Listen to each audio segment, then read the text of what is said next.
Vamos a pedir que el Señor en esta tarde nos muestre algunas cositas interesantes acerca de su palabra y sobre todo lo que les acabo de decir, hermano.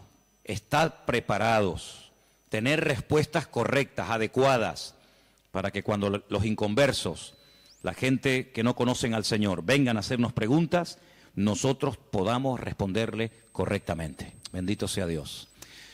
Señor, te damos muchas gracias en esta tarde porque en tu palabra, palabra viva, palabra eficaz, encontramos las respuestas, la solución a muchas cosas que el mundo se pregunta e ignora. Te pedimos, Dios mío, en el nombre bendito y poderoso de tu amado Hijo Jesús, que todo lo que compartamos en esta tarde sea de bendición, sobre todo para los que están buscando la verdad, para los que quieren adquirir conocimiento y conocer la verdad, verdad que les hará libres. Ayúdanos en esta tarde, Señor, a la luz de tu palabra, a dar respuestas a tantos interrogantes y preguntas que la gente tiene hoy en día. Nos ponemos en tus manos y pedimos que nos des luz y claridad en tu palabra, para que podamos, Dios mío, creer adecuadamente, estar firmes en la fe, sin titubear, sabiendo en quién hemos creído. Ponemos este tiempo de estudio en tu palabra, en el nombre bendito de Jesús. Amén y amén. Bendito sea el Señor. Hermanos, quiero llevarles a 4 textos para comenzar. Y el primero va a estar en Jueces capítulo 11. Nos vamos a lo que llamamos Antiguo Testamento, al capítulo 11 del libro de los Jueces. Y vamos a leer concretamente el versículo 40. Jueces, repito, capítulo 11, versículo 40. Y dice la palabra del Señor lo siguiente. Presten atención a lo que dice ahí nuestro Dios. Jueces 11:40. Y se hizo costumbre en Israel que de año en año fuesen las doncellas de Israel a endechar a la hija de Jefté, Gaaladita, 4 días en el año. Fíjense la palabra costumbre. Se hizo costumbre, no era costumbre hasta ese tiempo. Antes nadie se iba 4 días por el campo, por el monte, a llorar, a endechar a la hija de nadie. Pero ocurrió algo, ustedes conocen que Jefté hizo un juramento que fue una auténtica locura, y fue la de presentar a su hija en sacrificio al Señor. Y entonces dice la palabra de Dios que a partir de ese día se convirtió en una costumbre en Israel que las jóvenes, que las chicas se fueran por los campos llorando, endechando, lamentándose de lo que le había ocurrido a la hija de Jefté. ¿Era un mandamiento bíblico? ¿Era algo que Moisés enseñó al pueblo de Israel en el desierto? No. Sino que se hizo costumbre. Empezaron un año y otro año, una generación y otra generación, hasta que aquello se convirtió en una costumbre. Y quiero en esta tarde que ustedes se den cuenta de que una cosa es la costumbre, la cultura, las tradiciones, y otra cosa muy diferente es lo que manda y ordena el Señor en su palabra. A nosotros nos tiene que dirigir la palabra de Dios, no las costumbres de las naciones. No es que esta costumbre, esta tradición lleva 500 años celebrándose en mi país o donde sea. Bueno, los años que se llevan celebrando las costumbres, cualquiera que sean, no le dan credibilidad a la costumbre. Durante muchos siglos era normal salir a una plaza pública y torturar o quemar a una persona, y todo el mundo iba como si fuera un espectáculo público, ¿verdad? Porque era la costumbre de la época. Bueno, pero eso no significa que como era la costumbre, pues está bien. Cuidado, la palabra costumbre, hábito, aparece desde un punto de vista positivo y desde un punto de vista negativo. Por ejemplo, la Escritura dice en el Evangelio según San Lucas que el Señor Jesucristo, conforme a su costumbre, iba el sábado a la sinagoga. Bueno, pero es que hay costumbres buenas, ¿sí? Y hay costumbres malas. En este caso era una costumbre que no tiene nada que ver con la palabra, pero como ya la gente lo hacía, pues el otro lo hacía y el otro lo hacía, y yo creo que ya después de años ni la gente sabía realmente el origen de esa costumbre, pero ya como que formaba parte de la cultura de la época. Quédense con ese detalle. Nos vamos al libro de Isaías, capítulo 2. Libro de Isaías, capítulo 2, versículo 6. Y dice lo siguiente, un texto, por cierto, muy interesante. Isaías 2, versículo 6. Ciertamente tú has dejado tu pueblo, la casa de Jacob, porque están llenos de costumbres traídas del oriente y de agoreros, como los filisteos que pactan con hijos de extranjeros. Uno de los reproches que el profeta Isaías lanzaba en la época en la que él le tocó servir al Señor en su ministerio es que ustedes se han llenado de costumbres que no son costumbres con una base bíblica, no son costumbres basados en un mandamiento de la Escritura, sino en costumbres, como dice aquí, importadas, traídas de Oriente, que no tienen nada que ver con ustedes. Por ejemplo, aquí en España, país en el que vivimos, pues se ha metido con una fuerza tremenda una fiesta, que era una costumbre de pueblos paganos, dicho sea de paso, que se ha celebrado hace poco, la famosa fiesta de Halloween, y tú estudias la historia de nuestros pueblos, aquí hay hermanos de otros países de Latinoamérica, y Halloween no tiene absolutamente nada que ver con la cultura latina. Absolutamente. Halloween no tiene nada que ver ni con Argentina, ni Uruguay, ni Venezuela, ni Cuba, ni España. Son costumbres importadas. Costumbres que no tienen nada que ver con nuestra cultura, pero a base de repetirlas y practicarlas un año y otro año, como que ya forman parte de una de las muchas fiestas que hay a lo largo del año. Eso precisamente es lo que dice el profeta Isaías en su época. Ustedes han abierto la puerta y se han llenado de costumbres traídas de Oriente, que no tienen nada que ver con ustedes. Y dicho sea de paso, la mayoría de esas costumbres traídas de Oriente eran costumbres paganas, costumbres que no tenían absolutamente nada que ver con la palabra del Señor. Vamos a avanzar. Libro de Jeremías, capítulo 10. Jeremías, el capítulo 10, leemos lo siguiente, versículo 3, Jeremías 10, versículo 3. Miren qué texto tan interesante. Porque las costumbres de los pueblos son, ¿qué dice ahí? Vanidad, vanidad de vanidades, decía el predicador. Las costumbres de los pueblos son vanidad. Y ahora habla acerca de la idolatría, que era una de las costumbres, no del pueblo de Dios, sino de los pueblos paganos. Ahí la palabra pueblos es la palabra goyim. La palabra goyim significa naciones. Cuando se habla de Israel, se menciona Israel, para que no haya género de duda. Pero cuando se habla de naciones paganas, naciones extranjeras, naciones, digamos, no adoradoras del Dios vivo y verdadero, se les llama goyim, se les llama naciones. Y en este caso dice, las costumbres de esas naciones, de esos pueblos, son todas absolutamente vanidades. Quédense con eso. Y vamos a leer un versículo en Ezequiel, profeta Ezequiel, un libro que no sé por qué no se suele leer mucho, pero tiene textos y historias muy interesantes. En el capítulo 11 de Ezequiel, el capítulo 12, dice así: sabréis que yo soy el Señor, porque no habéis andado en mis estatutos, ni habéis obedecido mis decretos, sino que según las costumbres de las naciones que os rodean, habéis hecho. Las costumbres de las naciones que les rodean, esas son las que ustedes están practicando. No los estatutos, ni decretos, ni fiestas, ni celebraciones que nuestro Dios ha ordenado en su palabra, sino que todo lo contrario.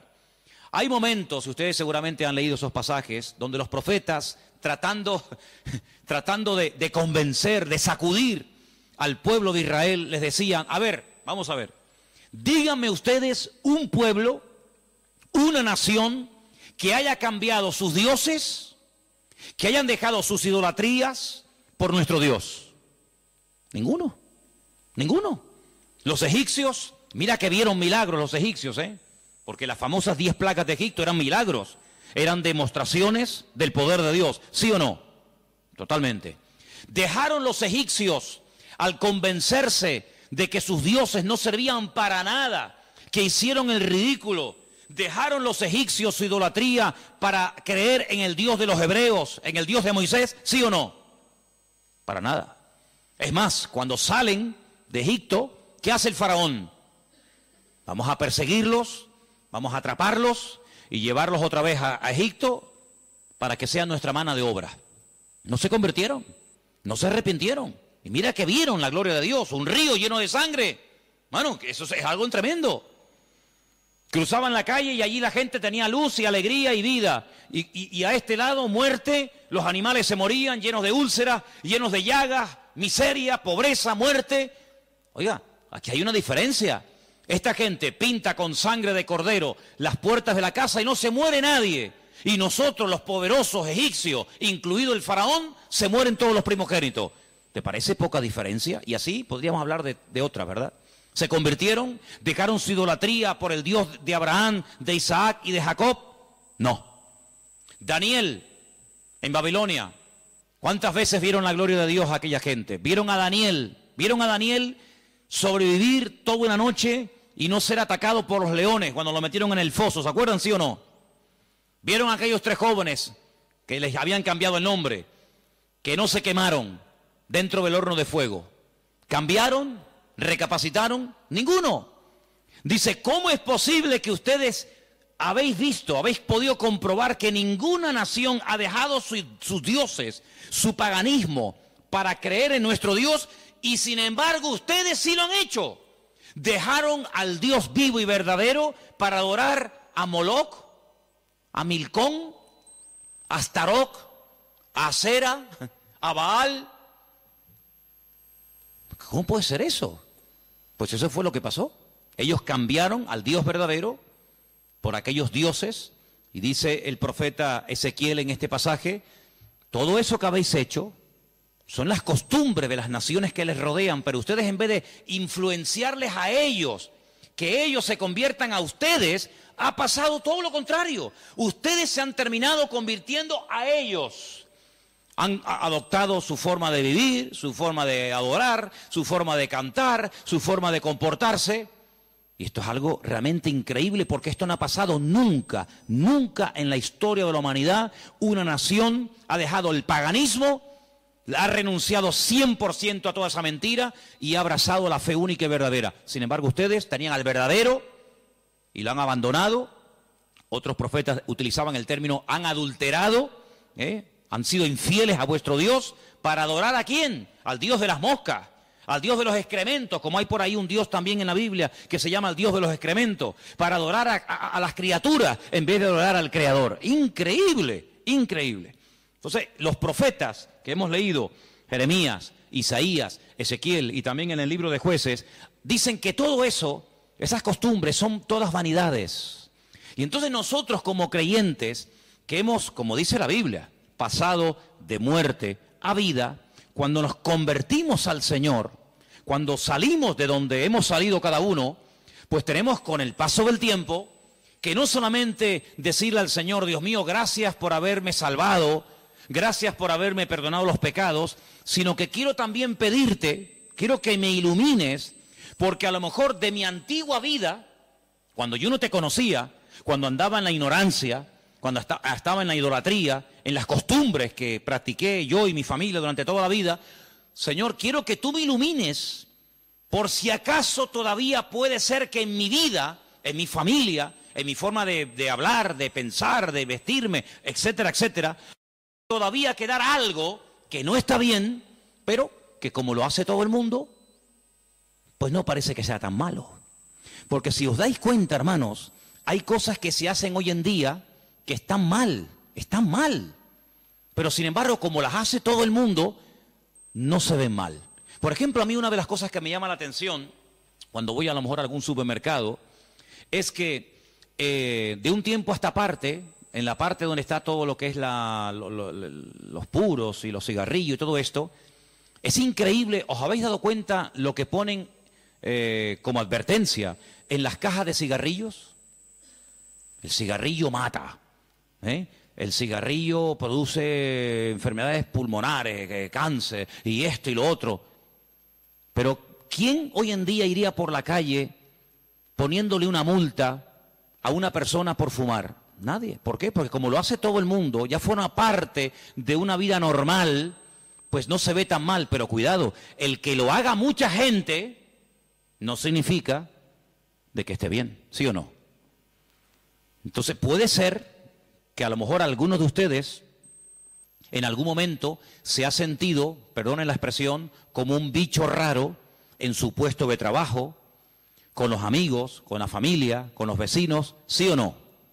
Porque resulta que todo el mundo ve bien, pues ciertas y determinadas cosas que cuando vamos al manual, cuando vamos a la palabra de Dios, resulta que no solamente están mal, sino que incluso son pecado y abominación ante los ojos de Dios. Vaya usted a una manifestación de miles y miles y miles de personas a favor del aborto y párese en esa marcha y diga que el aborto es un crimen, que es un asesinato y que eso es una abominación delante de Dios. ¿Lo matan? ¿Sí o no? ¿Lo matan? Párese usted en una manifestación donde están llevando a una virgen, a un patrón, a un santo y diga, ¿pero qué estáis haciendo? Si nuestro Dios prohíbe todo esto, si eso es abominación delante de nuestro Dios, si en la base mínima, que son los 10 mandamientos, ya se prohíbe categóricamente todo esto, ¿te matan? ¿Por qué? Porque es que esto se ha practicado. Y claro, después ves ahí al alcalde, y ves al teniente alcalde, y ves al concejal de no sé qué, y ves a fulanito de tal, y incluso al rey, y ves a la reina, y ves a la... Entonces parece que como que no está tan mal porque lo practica mucha gente. Y quiero decirte, querido hermano, que en algún momento de tu vida puede ser que tú te sientas como que vas contracorriente, como que la gente como que no te entiende y como que tú estás en otra frecuencia, en otra onda, y es como algo imposible de que lleguen a un entendimiento. Pero al fin y al cabo yo pregunto, hermanos, ¿nosotros a quién tenemos que agradar? ¿A quién tiene que agradar usted? ¿A nuestro Dios, sí o no? Bueno, pues si por agradar a Dios me pongo en contra de la familia, ¿estás dispuesto a pagar el precio? ¿Para qué te vas a bautizar? Con la edad que tú tienes.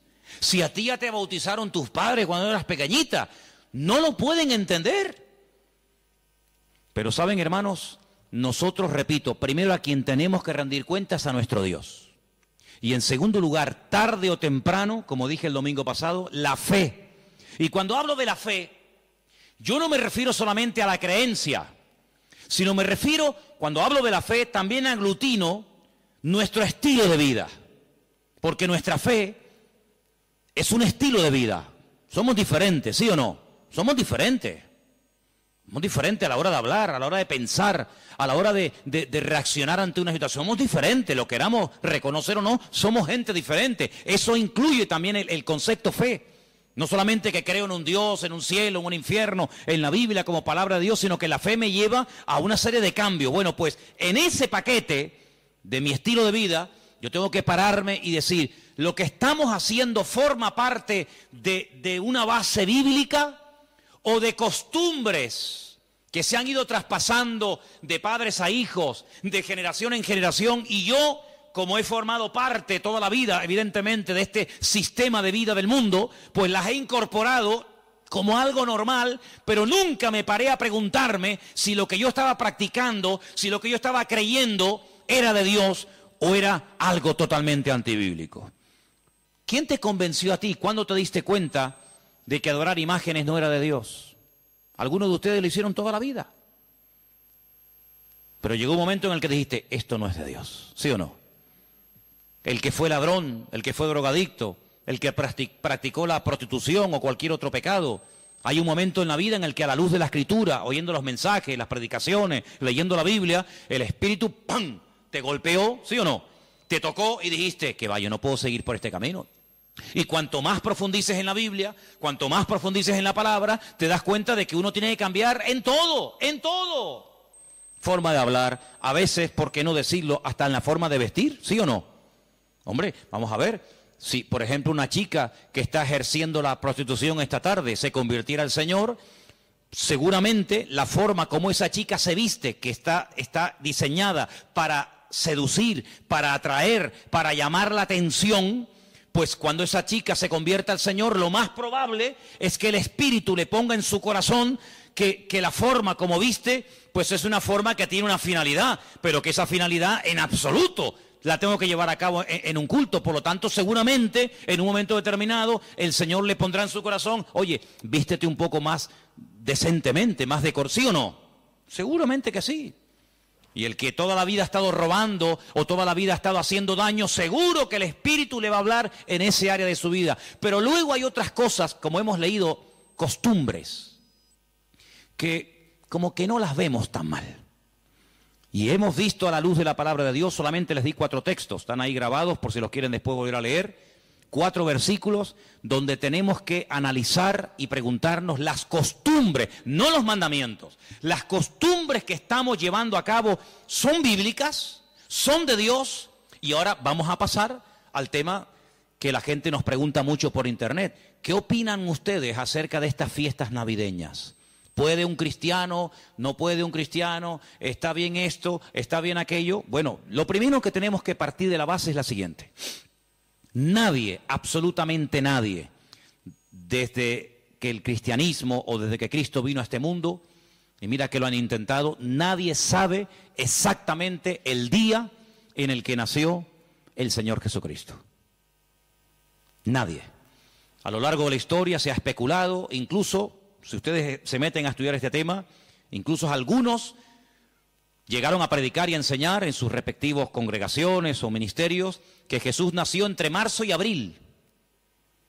Otros entre septiembre y octubre. Y así diferentes opiniones. Por lo tanto, partimos de la base de que, lógicamente, el Nuevo Testamento, porque el Antiguo no te lo va a decir, porque no había nacido, el Nuevo Testamento en ninguna parte te dice exactamente el día en el que el Señor Jesucristo nació. Nadie sabe absolutamente nada. Sí sabemos que murió en una época en la que los judíos estaban celebrando una fiesta llamada la Pascua. Sí sabemos que hay una fiesta que nosotros la conocemos como Pentecostés, que su nombre original es Shavuot, la fiesta de las semanas, que el Señor la utilizó para que en esos días, en ese día concretamente, pues aquel grupo que había en aquella casa fueran llenos del Espíritu Santo. Eso sí lo sabemos. También podemos saber con exactitud que el Señor Jesucristo, la noche que fue entregado y en ese lapsus de entre una hora y otra, y fue a ser crucificado, se estaba celebrando la fiesta de los panes sin levaduras que se unía a la de la Pascua. Todo eso está clarísimo. Y sabemos pues cuándo hay que celebrar la fiesta de la Pascua y la fiesta de Pentecostés y la fiesta de los tabernáculos. Todo eso lo sabemos porque está estipulado en la Biblia. Y te dice, contarás desde tal día a tal día, tanta semana. ¡Pum! Y eso es matemático. Pero en cuanto al nacimiento de Cristo, la Biblia no nos da ninguna información exacta de cuándo nació. ¿Por qué? Porque en nuestra concepción, entre comillas, cristiana, cometemos un gravísimo error. Y es que Jesucristo nació en un contexto judío, no en un contexto cristiano. Jesús nunca fue a ninguna iglesia evangélica, él toda la vida fue a sinagogas. Jesús nunca practicó costumbres cristianas. Las costumbres que él practicó y su padre y su madre y sus antepasados eran costumbres judías, ¿verdad? Por lo tanto, para nosotros se comienza a contar desde el nacimiento del niño y dice, bueno, el niño nació el 2 de octubre. Pues al año que viene, el día 2 de octubre, el niño cumple un añito. ¿Sí o no? En la mentalidad judía no se cuenta el tiempo así. En la mentalidad judía, en el momento en el que la mujer sabe que está embarazada, en el que la mujer sabe perfectamente que sí o sí está embarazada, ahí se empieza a contar. No a partir del nacimiento a los 9 meses, ¿me entendéis? Por lo tanto, ya empezamos mal. Es como, por ejemplo, cuando nosotros decimos, bueno, ahora mismo aquí en Tenerife tenemos las 8 en punto de la noche. A las 12:01 será día viernes. Eso según nuestro calendario, según nuestra cultura, según la Biblia, ya es viernes. ¿Por qué? Porque en cuanto cae el sol y ya se puede ver aunque sea una sola estrella en el firmamento, automáticamente ya estamos al día siguiente. Entonces dice, entonces todos al revés. Bueno, hay que saber estas cosas. Nuestro calendario gregoriano, inventado, mandado a hacer por un papa, tiene 365 días. El calendario bíblico tiene 360 días. Otro dato a tener en cuenta. ¿Qué te parece? Y así podríamos contar cantidad de detalles que cuando uno va a la palabra, uno tiene que conocerlos. Porque si no ya estás partiendo equivocadamente. Y entonces decimos, el nacimiento del niño marca el momento de su nacimiento y de su próximo cumpleaños. Te vuelvo a repetir, la vida en la cultura judía, en la cultura hebrea, se cuenta a partir de la concepción, no a partir del nacimiento. Ahora bien, tengo aquí algunos datos que les voy a leer en esta tarde, que son muy interesantes, pero primeramente quiero decir lo siguiente. No sabemos la fecha exacta del nacimiento de Cristo. No hay ni un solo ejemplo, ni uno solo. Si alguien sabe de alguno, por favor que lo diga ahora, o calle para siempre. No hay ni un solo ejemplo en el Nuevo Testamento de nadie que haya practicado el nacimiento de Cristo, que haya celebrado, mejor dicho, el nacimiento de Jesús. La única fiesta que nos obligó el Señor a recordar frecuentemente fue, dice, haced esto, háganlo en memoria de mí. Y cada vez que comáis este pan y cada vez que bebáis de esta copa, mi muerte estáis anunciando hasta que yo vuelva. Es una orden. Yo sé que hay movimientos cristianos o evangélicos que no practican esto de tomar pan y vino asiduamente, porque dicen que es algo simbólico. Bueno, yo solamente lo digo con todo mi respeto, no saben lo que se pierden. Y es una interpretación incorrecta. Yo creo que es bíblico y estamos todos de acuerdo, ¿sí o no? Que hay que partir del pan y el vino. Hombre, hay iglesias que lo hacen todos los domingos. Elena, por ejemplo, se crió en una iglesia que todos los domingos, sí o sí, todos los domingos a la mañana, se llama culto de comunión. Por eso, porque se da la comunión. Hay iglesias que lo hacen una vez al mes, otras iglesias una vez al año, etcétera, etcétera. Pero que hay que hacerlo, hay que hacerlo. Pero Jesús nunca dijo, los discípulos nunca dijeron, Pablo nunca escribió, Pedro nunca escribió, Santiago nunca escribió, ningún discípulo escribió, y también tenéis que recordar todos los años el nacimiento del Mesías. No. Mira, recordamos cuando partió el pan y el vino e inauguró el nuevo pacto. Recordamos su muerte, claro. Recordamos su resurrección. Recordamos la venida del Espíritu Santo en el día de Pentecostés. Recordamos un montón de cosas, pero bíblicamente no te puedo demostrar, no lo puedo hacer. Te estaría mintiendo. No te puedo demostrar bíblicamente que los primeros cristianos celebraban el nacimiento de Cristo. No lo hacían. Ni siquiera es un mandamiento de la Biblia el celebrar dicha fiesta. Entonces te estoy dando información para que lo sepas. La fecha exacta del nacimiento de Cristo no se encuentra registrada en el Nuevo Testamento. Ahora, el famoso día 25 de diciembre ha sido un día que en el mundo pagano, en el mundo greco-romano, ustedes saben que estaban los babilónicos, luego vinieron los medos persas, a continuación los griegos y después los romanos. El Antiguo Testamento, lo que llamamos vulgarmente Antiguo Testamento, termina con el imperio medo-persa. Pero cuando empezamos a leer el Nuevo Testamento, nos encontramos a los romanos. Y tú dices, ¿pero y los griegos? ¿Ves? La Biblia no te da información sobre los griegos. Pero entre el Antiguo y el Nuevo Testamento, que hay 400 años de silencio, ¿sabían eso, no? Nuestro Antiguo Testamento, ¿cuál es el último libro del Antiguo Testamento según nuestra Biblia? Malaquías. Pero cuando tú vas a una Biblia hebrea, tú te das cuenta que el último libro del Antiguo Testamento no es Malaquías, es Segunda de Crónicas. Da igual, el orden no altera los factores, ¿no? Sea uno, sea otro, son exactamente los mismos, aunque el orden es diferente. Pero cuando se termina de escribir, cuando el último profeta del Antiguo Testamento terminó su mensaje, supongamos que fuera Malaquías, hasta que encontramos al siguiente profeta predicando. ¿Y quién fue el siguiente profeta entre el Antiguo y el Nuevo predicando? ¿Quién fue?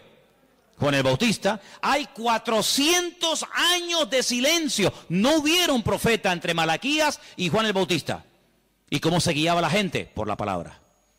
Ahí estaba todo escrito, todo comprimido, todo condensado, y fue un tiempo de silencio, de palabra profética, pero la palabra ya estaba escrita. Luego la gente querían palabra, vayan a la palabra, valga la redundancia, vayan a la escritura y ahí encuentran todo. Bien. Entonces, cuando vamos a estudiar la palabra de Dios, nos encontramos que ese imperio que no aparece en el Antiguo Testamento, que son los griegos, que aparece en esos famosos libros que yo he recomendado muchas veces que lean, Primera y Segunda de Macabeos, que son la familia de los Macab, que significa martillo en hebreo. Los macabeos son los que martillaban, los que machacaban. Y en estos días en Israel se está celebrando una fiesta que no tiene una base, vamos a decir, bíblica, sino es un mandamiento bíblico el cumplirla, vaya, pero que es una fiesta que en estos días ya se está celebrando, y les voy a demostrar que Cristo la celebraba, aunque no era mandamiento, Él la celebraba, y es una fiesta que se llama la fiesta de Hanukkah. Y por eso ustedes cuando van a Israel van a encontrar que hay dos modelos de candelabro diferente. Está el famoso menorá, que tiene 7 brazos, y después se encuentran la Hanukkía. Menorá es el de 7, Hanukkía es el de 9. Y tú dices, ¿qué diferencia hay entre uno de 7 y uno de 9? Bueno, te lo voy a decir. El candelabro de 7, la menorá, era el que se utilizaba primeramente en el tabernáculo y después en el templo, pues para iluminar. No había luz eléctrica, no había un interruptor y se encendía la luz, sino que se ponía aceite, ¿verdad? Se iluminaba para que el sacerdote pudiera moverse y pudiera ministrar en el templo, ¿verdad? Ya dimos en su día una explicación de que el primer versículo, quédense con este dato, el primer versículo de los primeros 5 libros de la Biblia, Génesis 1.1, Éxodo 1.1, Números 1.1, Levítico 1.1 y Deuteronomio 1.1, nos explican todo lo que tiene el menorá. ¿Cuántas palabras tiene en hebreo el primer versículo de Génesis? 7 brazos. Otra característica de la menorá la encontramos en Éxodo 1.1 y así sucesivamente, pero no voy a entrar en detalles acerca de eso. Pero en la época de los seleucidas, en la época de los griegos, déjenme que les cuente algo de historia, que es bueno saberlo. Cuando Alejandro Magno muere, dicen que era homosexual, no dejó descendencia. Es el único imperio que pervive después de la muerte del emperador, pero no en sus hijos, sino en sus generales. Por eso Daniel, cuando está en Babilonia, dice que él vio a un leopardo con 4 cabezas. Y las 4 cabezas son los 4 generales que cuando Alejandro Magno muere, se reparten en 4 pedazos el mundo que había conquistado Alejandro Magno, ¿verdad? Uno de los trozos que se reparte tenía que ver con Israel. Y allí estaba el famoso Antíoco Epifanes, que era terrible, terrible.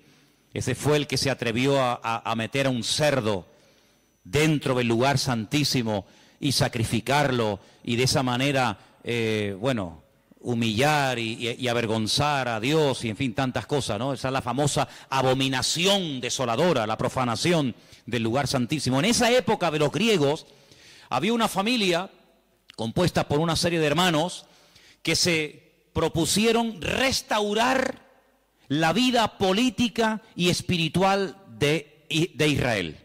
Los griegos dominaban, el templo lo habían convertido en un gimnasio, habían impedido los sacrificios y aquello era un desastre. Esta familia se levanta, primero un hijo, después el otro hermano, todos murieron como mártires, es una historia tremenda.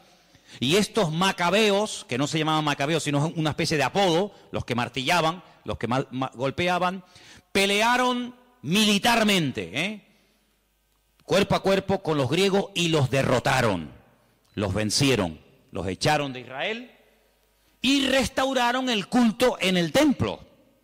Pero resulta que el aceite que se utilizaba para las lámparas del candelabro, en este caso de la menorá, no llegaba, porque lleva un proceso y se tarda un tiempo en elaborar ese aceite específico para la menorá. Había muy poco aceite. ¿Qué ocurrió? Oraron al Señor y el Señor hizo que la poca aceite que quedaba durara milagrosamente más tiempo de lo que habitualmente duraba. A partir de ese momento, para recordar el milagro de que el Señor permitió que el aceite durara más tiempo de lo habitual, se comenzó a celebrar la fiesta de la Hanukkah, la fiesta de las luces, la reinauguración del templo. Entonces, en esta época del año, para recordar ese milagro, se enciende con la vela del centro, cada día una vela diferente, hasta llegar a 9 velas, porque ese fue el tiempo que duró el aceite. Y eso es lo que significa la fiesta de Hanukkah. Ahora ustedes pueden ver, dice, y Jesús subió al templo a la fiesta de la dedicación del templo. Y tú dices, ¿qué fiesta es esa? Porque ahí no dice Pascua, ahí no dice Pentecostés, ahí no dice Tabernáculo, dice a la fiesta de la dedicación del templo. Pero si el templo ya estaba inaugurado cuando Cristo vivía. Pero era la fiesta en la que se recordaba la reinauguración del templo cuando los macabeos derrotaron a los seleucidas, a los griegos, y entonces esa era la fiesta de Hanukkah que Cristo la celebraba, Juan capítulo 10. Entonces Cristo, que sabía la historia de esa fiesta, dice, yo soy la luz del mundo. Y la gente sabía lo que estaba diciendo, porque así como este aceite, esta luz se enciende, yo soy ahora la luz del mundo. Y posteriormente a sus discípulos le dice, y ahora también vosotros sois la luz del mundo. Y todo está basado en algo que pasó en aquel tiempo. Entonces, cuando vamos al Nuevo Testamento, nos encontramos que nos dice la Biblia quién gobernaba en el Imperio Romano en el tiempo del nacimiento de Cristo. Pero cuando se hace el calendario gregoriano o cristiano, vaya, el que tenemos ahora mismo nosotros, se cometió una gravísima equivocación. Algunos calculan que del verdadero calendario bíblico al que usamos actualmente puede haber una diferencia entre 4 y 6 años. Es decir, que en vez de estar ahora en el 2015, estaríamos ahora 4 años o 6 años más de lo que estamos. Y eso es bueno saberlo, porque la Biblia nos da datos acerca de lo que va a ocurrir en cada tiempo, y por eso estamos viendo profecías cumplidas nosotros en este momento, que tú dices, pero no me encaja el tiempo. Claro, no te encaja el tiempo si te llevas por el 2015, pero si te llevas por el calendario bíblico, te encaja todo de una forma maravillosa, porque Dios no se mueve con el calendario inventado por don Gregorio, sino Él se mueve por el calendario inventado y creado y dado por Él en su bendita palabra. ¿Cuántos dicen amén? Entonces, sigo leyendo esto que está muy interesante. La historia de la Navidad parece tener los primeros antecedentes entre el 320 y 353 después de Cristo. Es decir, que hasta el 350 y pico después de Cristo, ningún cristiano, ninguna iglesia practicaba o celebraba lo que vulgarmente llamamos la Navidad. Durante más de 300 y pico de años, esto no existía. ¿Qué te parece? Yo dije un día que si ustedes quieren ver la transformación terrible que experimentó el cristianismo, tienen que leer detenidamente lo que pasó en el Concilio de Nicea. Ahí en Google, se meten, Concilio de Nicea, estudien, lean lo que allí pasó. El cristianismo del 300 para atrás era diferente al cristianismo que se vive hoy en día del 300 y pico hasta nosotros. Todo cambió, hermanos, todo cambió. Entonces fue en esa época, en ese tercer siglo, cuando se comenzó a decir que Cristo había nacido el 25 de diciembre. ¿Por qué? Porque era la fiesta, era el día más pagano del año. Se celebraba el culto al dios Saturno, y el dios Saturno era el dios de las cosechas, y era un día de celebración, pero de celebración pagana, de sacrificios en agradecimiento al dios Saturno. Era el solsticio de invierno en el hemisferio norte, y ahí dijo alguien, bueno, vamos a utilizar el día más pagano del año cuando se adora al sol, vamos a utilizarlo y lo vamos a cristianizar para que de esa manera también nosotros los cristianos formemos parte de la festividad y de la alegría a nivel mundial. Desde finales del siglo IV, finales del siglo IV, el cristianismo comienza con la famosa tradición de la Navidad, y el Papa Julio I dijo que Jesús había nacido el 25 de diciembre. ¿De dónde lo sacó? De ninguna parte, se lo inventó, porque la Biblia no dice que Jesús nació el 25 de diciembre, pero él, como era el Papa, cualquiera le llevaba la contraria. Era el día en el que se celebraba, como acabo de decir, el solsticio de invierno en la antigüedad, y era el día en el que las costumbres y las tradiciones heredadas, las costumbres y mitos y leyendas más aberrantes se llevaba a cabo, y entonces se utilizó para que la gente supiera que también Cristo había nacido en esa época, y de alguna manera pues utilizar el paganismo, utilizar las festividades, pues para decir, bueno, Cristo también nació en esta época, ¿no?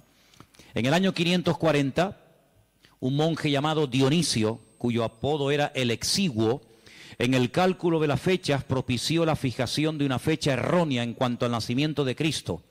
El error incluso hasta en el año, porque se cree que Jesús nació 4 o 6 años antes de lo que realmente esta gente decía. El tema de las fechas, ya hemos dicho, es algo muy controvertido, pero al final se llegó a la conclusión de que Cristo había nacido en esa época, y los cristianos comenzaron a practicarlo como parte de la cultura o de la tradición. Hay muchos relatos en los que cuenta la historia que miles y miles de cristianos se dejaron matar, quemar, crucificar y torturar hasta la muerte porque se negaban a celebrar la famosa Navidad el 25 de diciembre. Así que hermanos nuestros en la fe han muerto quemados, torturados y crucificados por negarse a formar parte de una fecha inventada, creada por el hombre, rodeada de paganismo, donde una de las costumbres que había era sacrificar toros, sacrificar animales, cortarle los testículos a estos animales y colgarlos en los árboles. De ahí viene la famosa costumbre de colgar bolitas en los árboles, de la costumbre pagana de aquellos degenerados griegos y romanos que hacían este tipo de ofrendas y de sacrificios a sus dioses, y de ahí pasó. Luego se prendía fuego al árbol, pero claro, prender fuego al árbol, pues en una casa particular es una temeridad, y entonces a alguien con el paso del tiempo se le ocurrió ponerle un montón de luces para que represente aquel fuego, que evidentemente no se puede hacer hoy en día por sentido común, pero entre las bolitas y el fuego que se pone, las luces que se pone, pues es lo más parecido a aquellas bolitas que se ponían colgadas en los árboles, y al mismo tiempo las luces representan el fuego, que por cuestiones obvias no se pueden poner hoy en día. Así que Jesús no nació el 25 de diciembre, pero escuchen esto porque es muy interesante. La explicación más consistente de los historiadores es que el origen de la Navidad se tomó entre el siglo III y IV, ya lo hemos dicho, ¿verdad? El porqué de la elección de esta fecha, bueno, se relaciona con la necesidad de la reciente oficializada religión cristiana de imponerse sobre las tradiciones de los cultos paganos romanos. En aquel tiempo el mundo estaba dominado por el Imperio Romano, se adoraba a Saturno, como el Imperio Romano a través del emperador Constantino supuestamente se había convertido. Dejemos de celebrar en el 25 de diciembre la fiesta a Saturno, pero claro, ahora está todo el mundo acostumbrado a practicar el 25 de diciembre a Saturno, ¿y ahora qué hacemos? Ahora somos cristianos. Bueno, pues sigamos celebrándole igual, pero a Saturno ya no podemos, somos cristianos. Bueno, a Saturno no, a Cristo. El mismo perro, pero con distinto collar.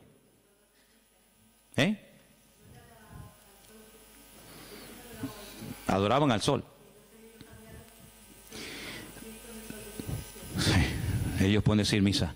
Los papas eligieron el 25 de diciembre como día del nacimiento de Jesús, como una estrategia para el proceso de expansión del cristianismo, en el que sistemáticamente se buscó absorber y fusionar toda celebración de ritos paganos con las nuevas creencias o fe de los cristianos. Por lo tanto, bíblicamente, si alguien te para en la calle y te dice que la fiesta de la Navidad, que se suele celebrar el 25 de diciembre, tiene un trasfondo pagano, no se te ocurra llevarle la contraria, ni decirle que no es así, porque vas a ser el más rotundo ridículo. Efectivamente, el día 25 de diciembre era una fiesta, la fiesta más pagana en todas las culturas del Imperio Romano, donde se hacían auténticas barbaridades, sacrificios humanos, sacrificios de animales, ofrendas brutales de sangre, etcétera, etcétera.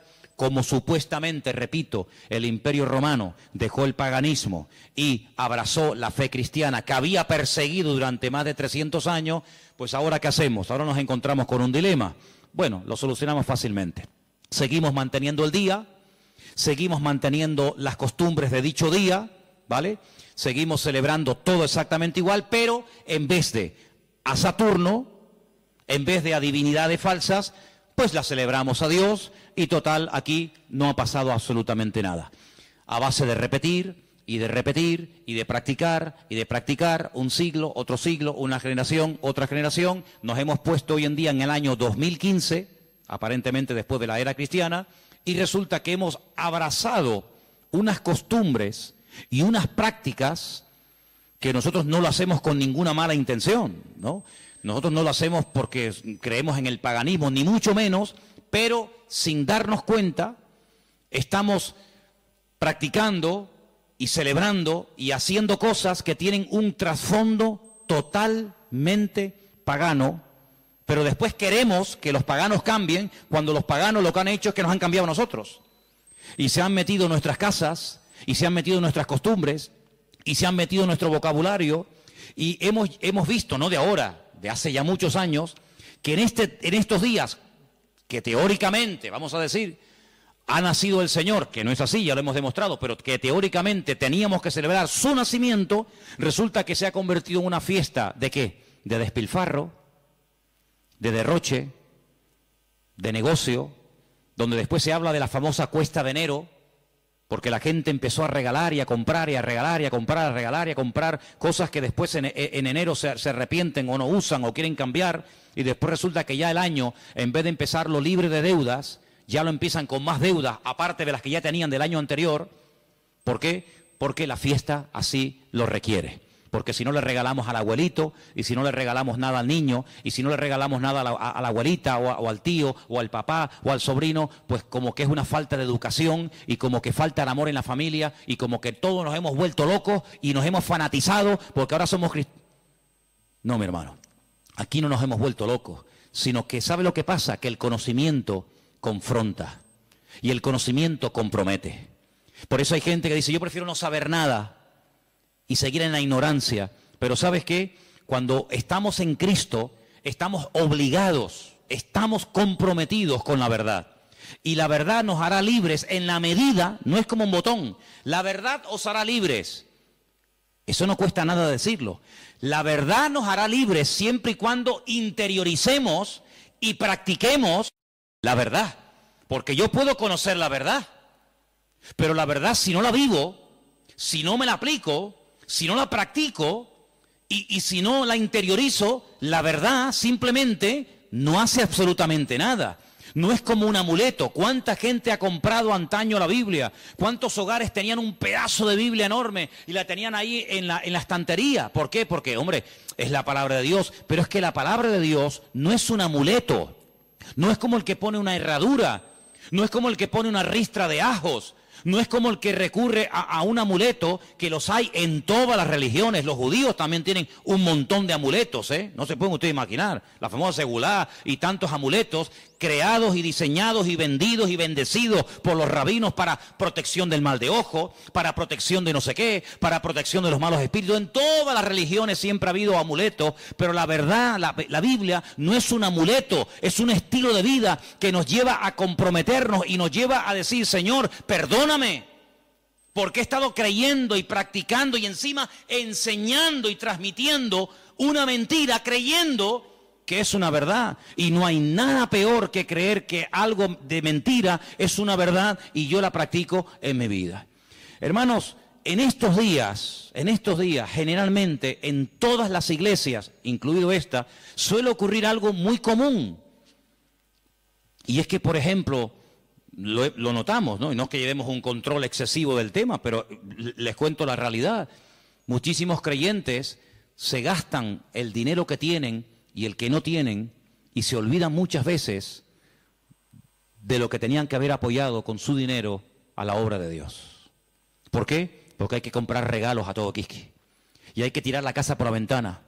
Y si nos vamos a la noche a la cama sin tener toda la mesa llena de comida, como que no hemos celebrado Navidad. Y yo pregunto, imaginémonos por un instante, que no es así, pero trabajemos con la hipótesis. Bueno, vale, nació el 25 de diciembre, vale, perfecto.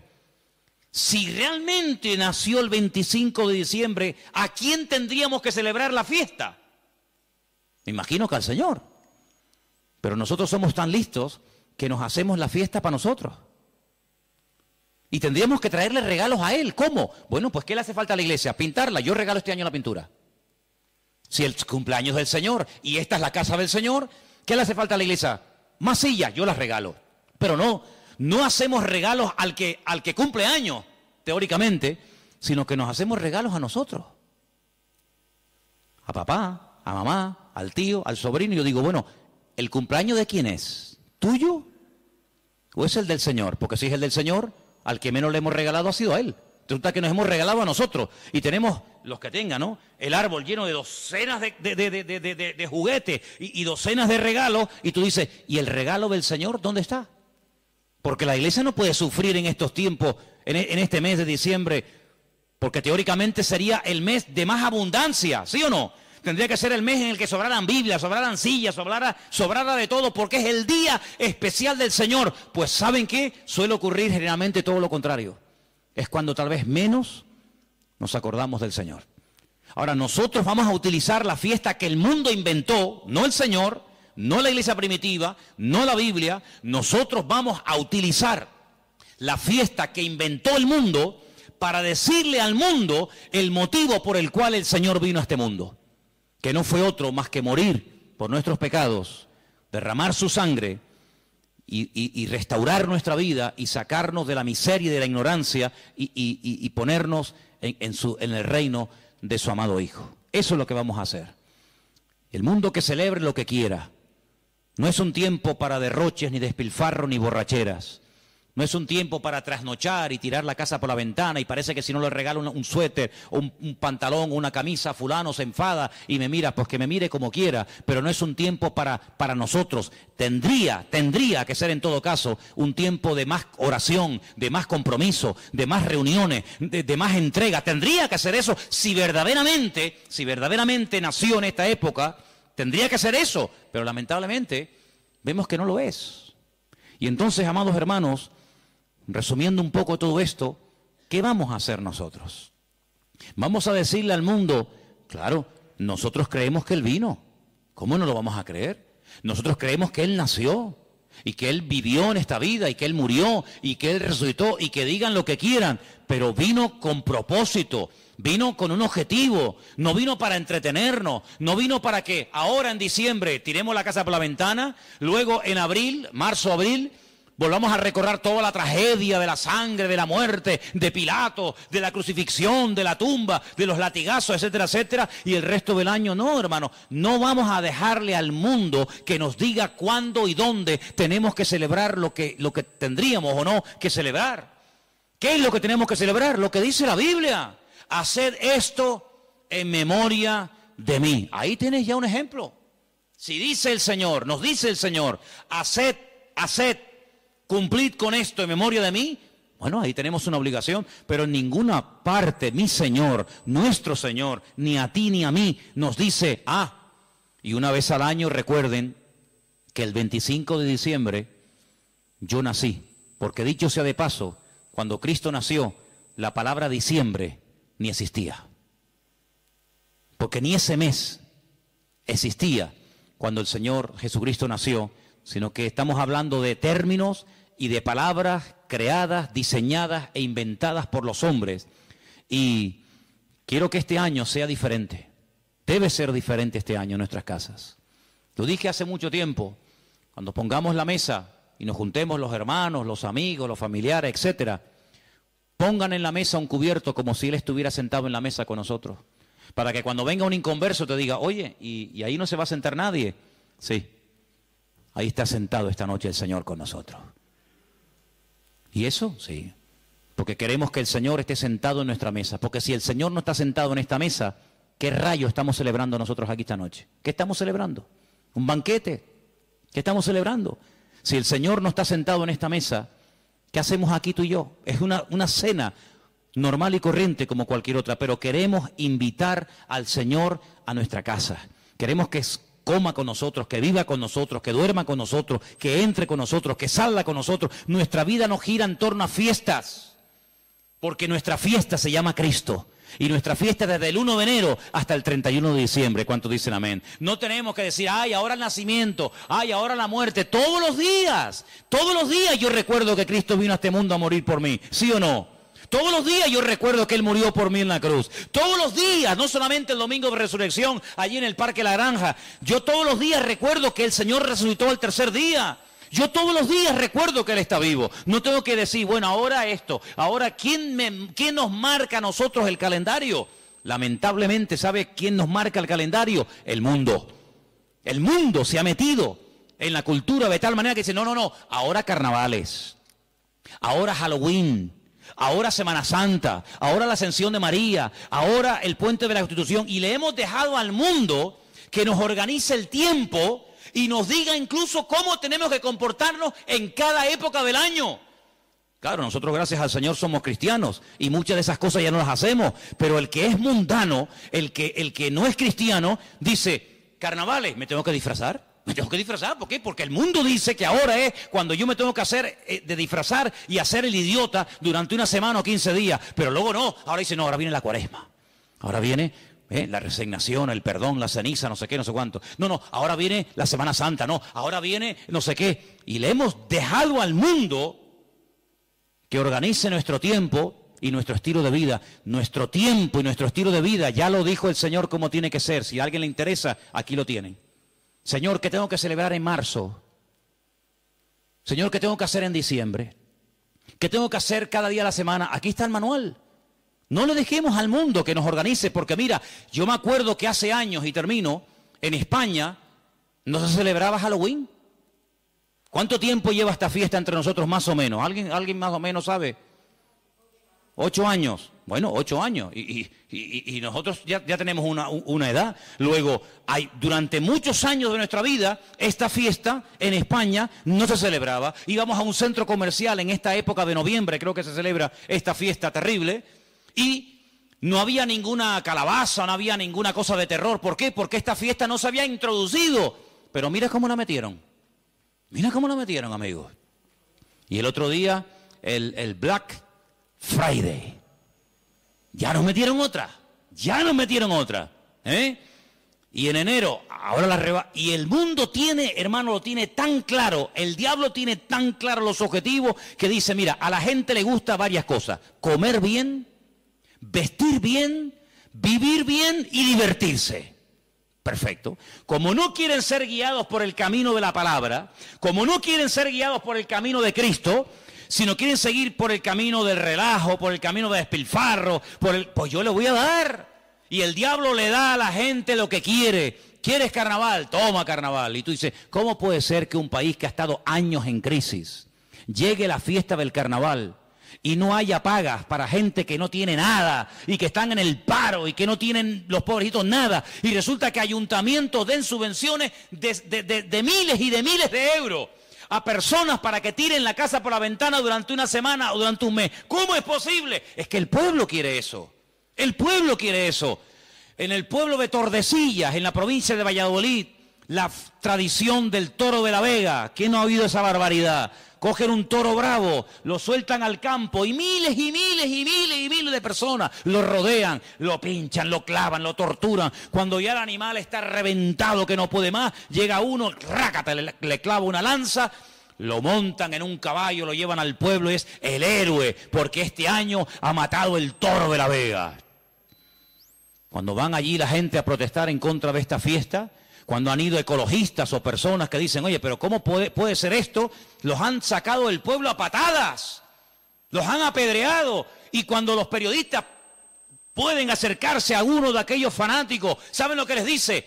Nunca dejaremos de celebrar esta fiesta en nuestro pueblo, porque esta es una tradición que hemos tenido en nuestra tierra de toda la vida. Y es como si la tradición impera por encima de la razón. Primero la tradición, luego la razón. Primero la tradición y luego todo lo demás. Pero vamos a ver, pero como creyentes vamos a entrar en ese juego. Hermanos, muchos de ustedes cuando entraban al agua y se iban a bañar no se persignaban. O cuando pasaban por una cruz no se persignaban. O cuando pasaba un coche fúnebre no se persignaban. ¿Lo siguen haciendo? ¿A que no? Pero si lo hicimos toda la vida. Pero ya no. Ya no. Porque hemos entendido de que hemos pasado de muerte a vida. Pero sigamos pasando de muerte a vida. No nos quedemos en mitad de camino. No digamos, ya no adoro a esto, ya no adoro a aquello, ya no adoro a esto, ya no hago tal. Pero alguna cosita me queda. Me queda esto y bueno, total son unos días. Hermanos, sigamos avanzando. Ese fue el gran error de Israel. Entró, conquistó cuatro cachitos de tierra. No, toda la tierra tenés que conquistar. No, Jericó, un poquito por aquí, un poquito por allá. Sí, pero escucha, es que allí viven los filisteos. Ah, bueno, no importa. Y allí viven los amorreos. Y allí viven los no sé qué. Total, tenemos ya 4 casitas. Nuestras vaquitas, nuestras ovejas, nuestras gallinitas. No, hijo, tienes que conquistar toda la tierra, porque si no los conquistas, ellos mañana se vuelven contra ti y te van a conquistar. Y en la vida cristiana no es conquistar el tabaco, la droga, la prostitución, la mentira, no sé, el soborno, no sé qué y no sé cuánto. Bueno, ya estos días ya están vencidos. Gloria a Dios. Pero ven para acá. ¿Y esto? ¿Y esto? Horóscopo. ¿Cómo? ¿Sí, horóscopo? Ay, amigo. No, pero es que ya no fumo, ¿no? Que no estoy hablando de eso. Eso ya está. Todavía tienes un poquito de horóscopo. Un poquito ahí de no sé qué. ¿Esto cuándo lo vas a conquistar?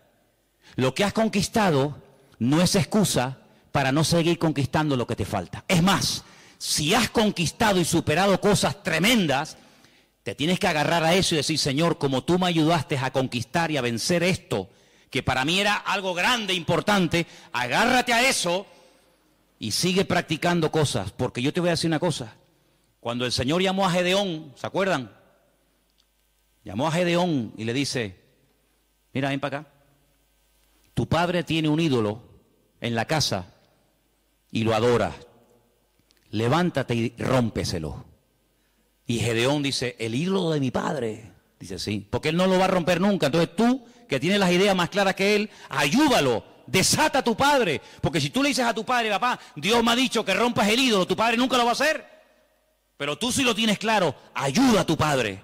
Tú tienes más luz que él. Y entonces dice que lo hizo de noche. No se atrevió a hacerlo de día. ¿Saben la historia, no? Se levanta, despedaza el ídolo del padre. Y al día siguiente, ay mi madre, se monta la marimorera en la ciudad. ¿Quién rompió el ídolo del fulano de tal? El ídolo, el muñeco, la imagen del padre de Gedeón. Sale el padre de Gedeón, se entera y dice, bueno, si era tan poderoso, no fue capaz de defenderse. No sé quién habrá sido, pero vino alguien, lo rompió y no fue capaz de defenderse. Luego, no era tan Dios como yo creía que era. Fíjate que el hijo ayudó a que el padre se diera cuenta de que había estado adorando a un muñeco, creyendo que era un Dios poderoso, y cuando le atacaron, como es un ídolo, no pudo defenderse. Mira como un pequeño detalle, bueno, pequeño, como un gran detalle de su hijo, le ayudó a su padre a decir, oye, gracias, porque hoy me he dado cuenta de que yo estaba adorando a un muñeco. Hermano, hay gente que a lo mejor dice, mira, yo esto lo voy a dejar de hacer. ¿Por qué? Porque no es de Dios. Pero hay gente que no tendrá la fuerza. ¿Por qué? Porque la costumbre, la tradición, la familia, la sociedad, no sé qué. No te preocupes. Yo le digo a la gente, mira, ¿usted le da miedo romper los muñecos que tiene? Ay, sí, porque me da cosita. Tráigaselo, que yo se los rompo. Yo le ayudo. No será la primera vez que me voy a ese patio ahí y me lío a martillazos con Pedrito, con Juanito, y no se defienden tú, ¿eh? Los desmigajo todos, ¿eh? Y no se defiende ninguno. Y le digo, ¿te das cuenta cómo nos han defendido? Entonces, hermano, hay cosas que tendrás que romper tú. Tú tendrás que romperlas y quitarlas de tu vida. Pero hay momentos en los que Dios te pondrá en una casa, en una familia, para decir, mira, déjame ayudarte. Déjame demostrarte que esto no sirve para nada. Y ahí se van a dar cuenta, con ese acto de fe y de obediencia que tú has ejecutado, se van a dar cuenta de que verdaderamente estaban creyendo en una mentira. Yo les he dado de comer, les he dado información, hagan lo que les dé la gana, como dijo Josué, hagan lo que quieran, pero yo en mi casa serviremos al Señor. ¿Oramos? ¿Les parece? Venga, oramos. Cierre sus ojos y recuerde lo que ha oído esta noche, porque el conocimiento compromete y confronta, y sin confrontación no hay cambio. Por eso esta noche Dios te ha dado una información y te ha dicho, esto viene de esto, esto y esto. Tú sabrás lo que haces. Pero te damos gracias porque tu palabra es luz. Es una lumbrera, es una antorcha que alumbra en medio de las tinieblas, en medio de la oscuridad. Y en esta noche, Señor, en este día, queremos pedirte, Señor, que nos dé fuerzas para que podamos terminar todos y cada uno de tus hijos este año en una rotunda victoria, contundente, real y genuina. Oramos por todos los hermanos, por todas las personas que a lo largo de la tierra nos están viendo y siguiendo cada semana, culto tras culto, desde aquí, desde Tenerife. Bendecimos a esas miles y miles de personas que nos escriben, que nos ven, que nos oyen. Señor, queremos pedirte por ellos para que los bendigas y para que juntos podamos extender el reino de Dios, las verdades del Evangelio, las verdades que salvan, que transforman las vidas, que son las verdades de tu palabra. Libéranos de cualquier temor, rompe en nosotros toda atadura a la tradición, a la costumbre, rompe todas esas costumbres paganas que a veces hemos cultivado y hemos practicado durante años sin darnos cuenta lo que hemos estado haciendo, Señor. Que en nuestros hogares, en nuestras vidas, en nuestras congregaciones, Señor, haya libertad, haya verdad. Y gracias te damos porque tu verdad, tu palabra libera, y queremos ser libres de todo engaño, de toda ignorancia, de toda mentira. Y te damos gracias porque hasta aquí podemos decir, el Señor nos ha ayudado, hasta aquí el Señor nos ha bendecido. Y hoy no adoramos a nada ni a nadie más que al Señor nuestro Dios.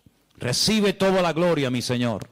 Recibe toda la honra, y que en esta noche salgamos de este lugar con las ideas claras, sabiendo lo que tengo y lo que no tengo que creer y practicar, porque tu palabra siempre habla, y yo acepto que el Señor ha hablado a mi vida esta noche, y toda la gloria para ti, mi Dios, en el nombre de Jesús. Amén.